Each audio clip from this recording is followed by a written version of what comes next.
Good evening po, ma'am. Anong name mo? Nika Aquino po. Do you work for Via? Lahat po kami under kay Ma'am Via. I mean, do you work directly for Via? Bale, boss ko po si Architect Marcelo who reports directly to her po. Masaya ka ba? Babayaran ka ba na maayos?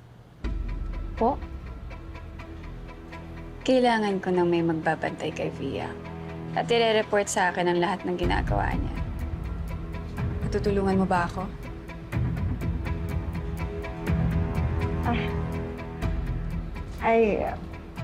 Architect po ako dito. Hindi po ako marites. Pasensya na po Excuse me.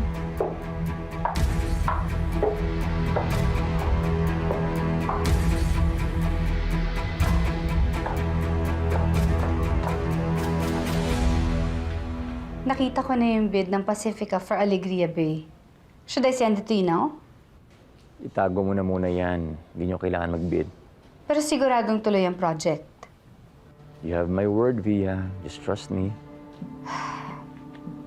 Thank you, Victor. Gusto ko lang talagang patunayan dyan kay Trina na mali ang lahat ng iniisip niya sa akin. Trina, inausap ko ng abogado niya. Tinanggal ko na ang problemang yan. Well, apparently, yung problemang yon decided to stay sa Pacifica at magtrabaho doon. Via, huwag kang matakot sa tuta. You are going to give great glory to Pacifica. Ramon would be proud of you. Just relax, okay? Thank you, Victor. Ano yung sinasabi mo? Victor, ano ba to? Magkumpare tayo. Noon, bago mo ko ninakawan. Hindi kita ninakawan. Naloko lang din ako. Pero babalik ko yun. Pangako. Kaliwa o kanan?